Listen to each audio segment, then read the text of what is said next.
Kin sodaa sanii fi Itoophiyaa deebitus maayikiin nama qabsoo Oromoo keessa ture. Nama qabsoo Oromoo keessa waamee godhaa ture. Micoon tun biyya deebitus ni hidhamti. Bitoo Kaayiroo keessa ta'uudhaaf biyya baqaati achi keessa taa'uu hin dandeessu intala dhalaati yoo heerumte malee. Sigalee mucaa kanaas heerumuudhaaf hin deemtu keessaa wajjaa soin akka heerumuu hin deemne yuutuubas tiktooka kanarrattis yooniif gartee jaalala kana mattaluu baatte Oromoon namaafis giiftiin kennitu namaas.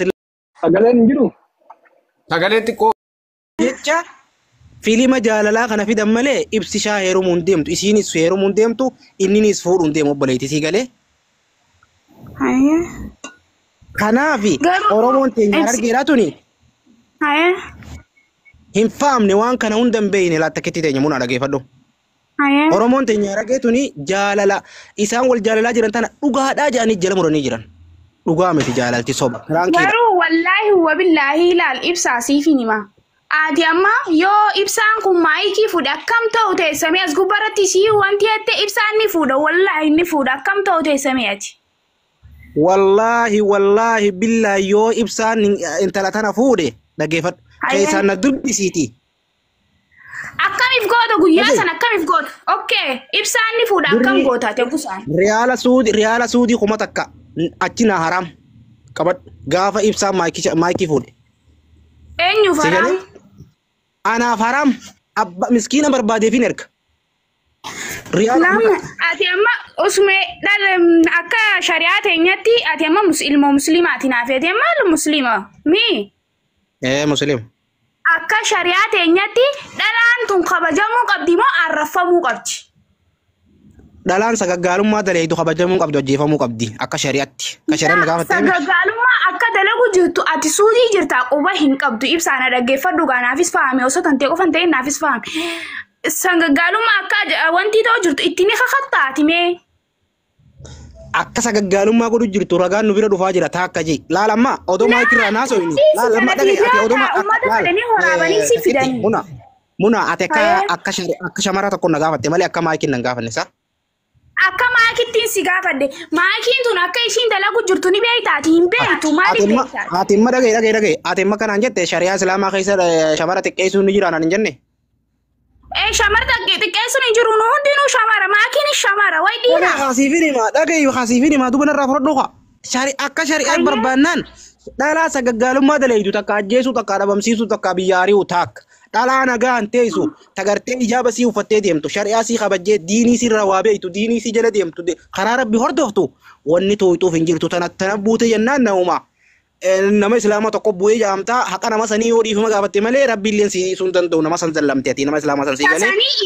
Waan feete haala leeytu isiin beeka tasanii islaamummaa hordofuu rabbiin isiin gaafate isiin beeka waan ta'eef dhalummaanu dhalaan miskiina waan taateef maayikiin nama hin xuuxu ajandaa sin godhenne siitu ajandaa godhate wallaahi an ibsaas akka ilma akka obboleessa kiyyaa tokkotti siim dhiisi firraa humaa siif hin godhu dilii sitti hidaa malee waan biraa waan takka siin godhu maayikiin nama hin xuuxu miskiina Oromoo guutuun gargaarti. Harargees ni jaalatti. Muna mee fooloo siif hin deebisaati keessaan na dubbisi dhageesse. Okay, rakkoon qabu siif hin deebisaa. Si godhee hin lakkoofsa keessaan na ergi siif dawwala wajjii haasoo na dhageesse. Okay, rakkoon qabu tasaniiti wallaahi an siin jeen jira firraa dhiisi ibsishaan maakii ni fuudhati jaalattee jibbite ni fuudha maakiin filmii akkasii daleeytes inuma hin jirtu. Wallaahi warri si erge sanuu warra kijibaadha.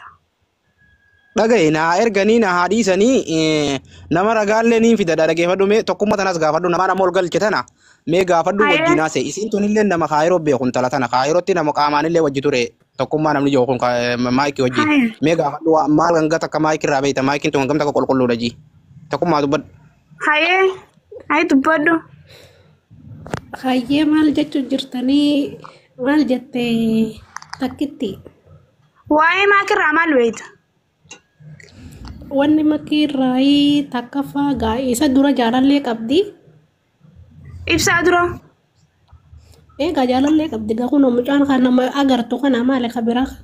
Maaliif jaalallee isii kun abooliis gaa jaalallee isii jennu kun ilma haboo isiititi. Eenyu kas jee isiin an arsiidha jettii mucaan harargee bar.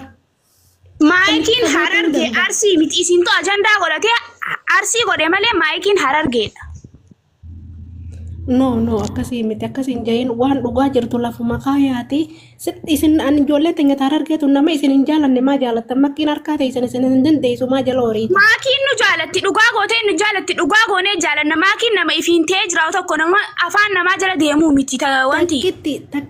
Takkitti isin hin dheengadduma tana kalee dura isin hin beeku nan beeytan ilmaan coreedha jettee isin hin arrabsine. Laa nun arrabsine nuti. Isintu ajandaa godhate micoo miskiintitti humaan beenyela tokkummaa siif himaaf na dhage ati dhalaadhaami. An ajandaa yoonis si godhadhe cooraa kan keessarratti ciinceesse akkamta akkasiif fakkaataati.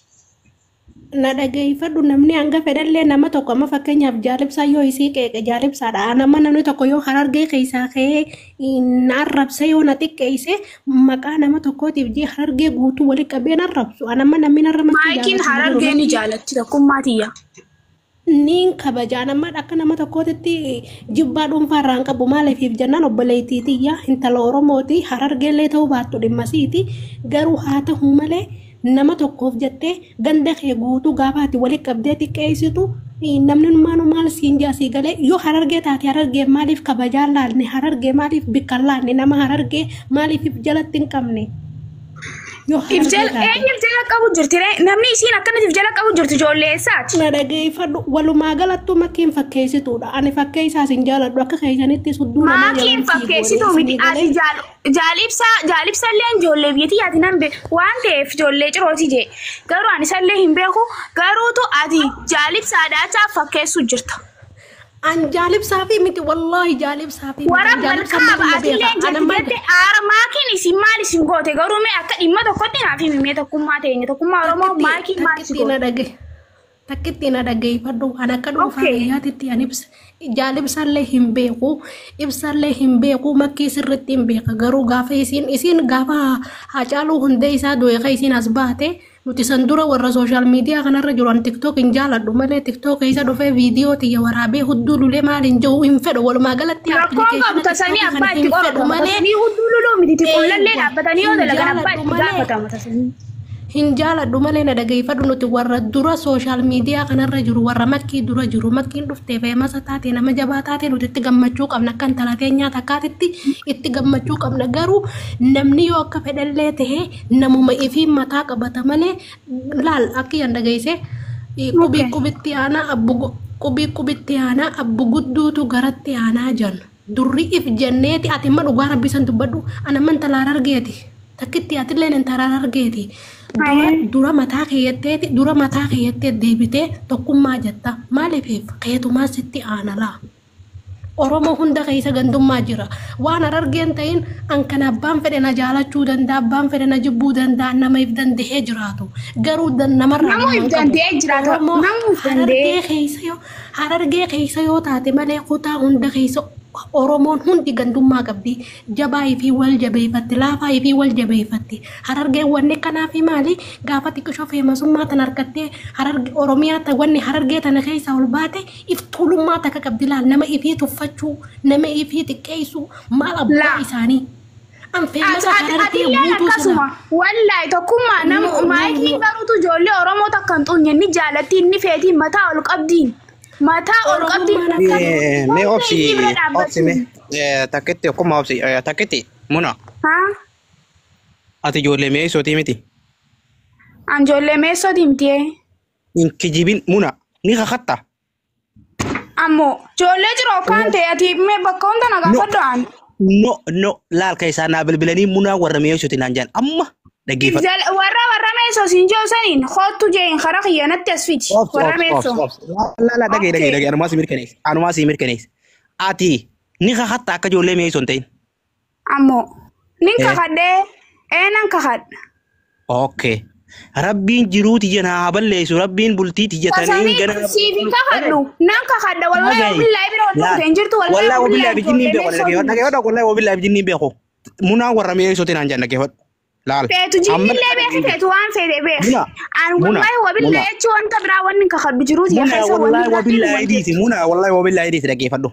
wallahi wabillahi diisi rawaan asin jawun kakadhu si taata waan asin jawun hin kakadhu waan asin jettu wallahi wabillahi bira wanni dabare inuman jirtu اوكي اتي والله وبالله اتي ديني راواني بيتا يا اسلام راواني بيتاتي تساني اسكيسة تسيفيني مواي قرآن اسكيسة تسيفيني دوبا وان قران راوان بيني مال والله وانا سنتاتي بيتا نقوم والله يتولو مخاتتي خلاص نقوم مين نمني لفرع الكيوان هنبين كتك جو تنجي دابت اوكي بوتانا قران راواني بيتاتي قران راواني بيتا يهيكا قران بيتا مويكا والله بيتاتي أمو أني بيخاتني بيتا جالب ساعتني بيتا أديه مني بيتا اوكي اني نين بخامي والله وانا سنتاتي نين بخامي تاكي فدوكا اتي وان بيني والله جت لاكي اتي خسيه وان والله وان مساني تاتي في لا الورنا ما كذبوا أسقوبا تايسين ورس خسيه مساني في أتوه أني سنيف جاي إنه مهين كخل اوكي جانب ايغا سايرو مي تكا. اتي جانب مي ايسو اتي بنا اتي مي ايسو ما خجيب دري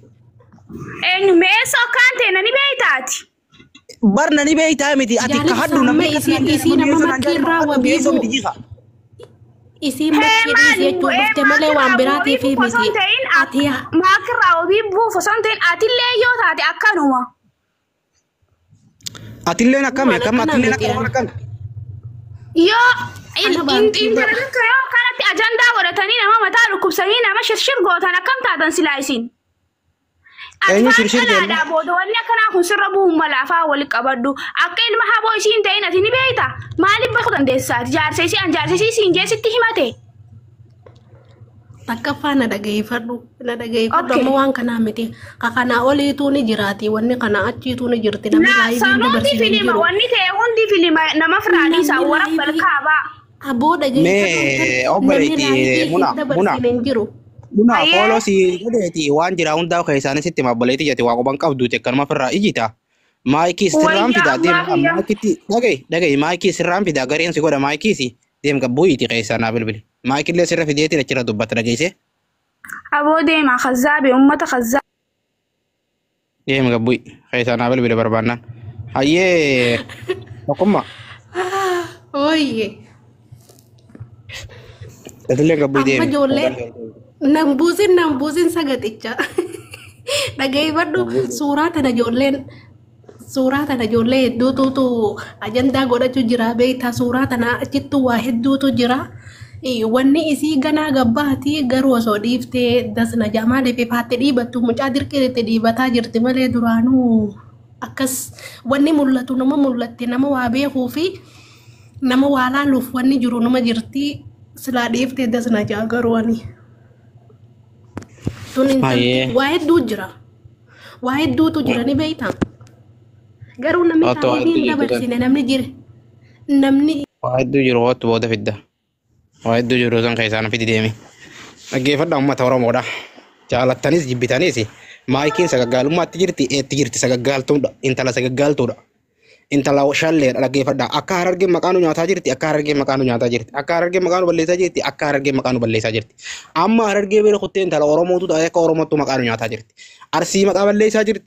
Wombaalee maqaa balleessaa jirti. Harargee maqaa balleessaa jirti. Biyya meeqa xureessaa jirti rabbi siyaa xureessu dhaggeeffadha la.